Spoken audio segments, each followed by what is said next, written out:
நான் இன்று திருக்குறள் காட்டும் அறம் பற்றி பேச வந்துள்ளேன். முதலில் அறம் என்றால் என்ன? அறம் என்பது மனிதனின் சில நெறிகளை தனக்குள் உருவாக்கிக் கொள்ளுதல். அந்த நெறிகளை வாழ்க்கையில் எந்த ஒரு சூழ்நிலை வந்தாலும் கடைபிடிக்க வேண்டும். நம் அவ்வை பாட்டியும் அதை அறம் செய்ய விரும்பும் என்று கூறினார். திருவள்ளுவரும் அறத்தை பற்றி பல அதிகாரங்கள் எழுதியுள்ளார். திருக்குறளில் அறம் என்ற சொல்லை இரண்டாக பிரிக்கலாம். அவை தனிமனித அறம் மற்றும் சமூக அறம். அன்புடைமை, விருந்தோம்பல், வாய்மை, செய்நன்றி மறவாமை, கொடை, மற்றவர்க்கு உதவுதல் போன்ற பல்வேறு அதிகாரங்கள் கூறலாம். நான் உங்களுக்கு இன்று தனிமனித அறம் பற்றி பேச வந்துள்ளேன். முதலில் நம் அன்பு என்ற அறத்தை பற்றி பேசலாம்.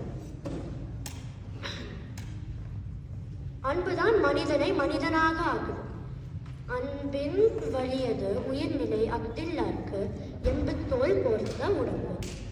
அன்பின் வழியில் இயங்கும் உடம்புதான் உயிர் நிறைந்த ஒரு உடம்பு. அந்த அன்பு மட்டும் இல்லை என்றால் அந்த உடம்பு வெறும் எலும்பு மேல் தோல் போர்த்தியது போன்றதாகும். அடுத்து நம் செய்நன்றி மறவாமை என்ற அறத்தை பற்றி பார்க்கலாம். நீங்கள் ஒருவருக்கு உதவி செய்தால் அவர் நன்றி சொன்னால் உங்களுக்கு 2 மடங்கு மகிழ்ச்சி தரும். மேலும் பல உதவிகள் செய்ய தூண்டும். காலத்தினால் செய்த நன்றி சிறிதெனினும் ஞானத்தில் மானப் பெரிது. தேவைப்படும் காலத்தில் செய்யப்படும் உதவி சிறிது உதவியாக இருந்தாலும் உலகத்தோடு பெரியதாக மதிக்கப்படும். உங்கள் எல்லாருக்கும் எலி சிங்கம் கதை தெரியும் இல்ல?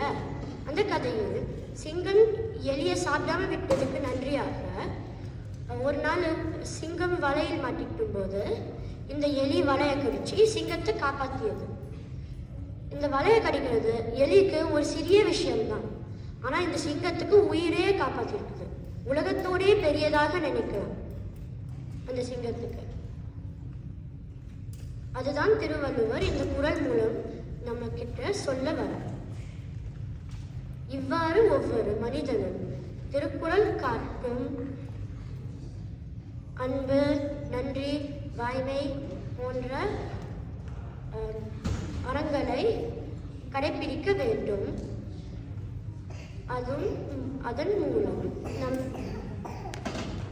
அதன் மூலம் நம் சமூகத்திற்கும்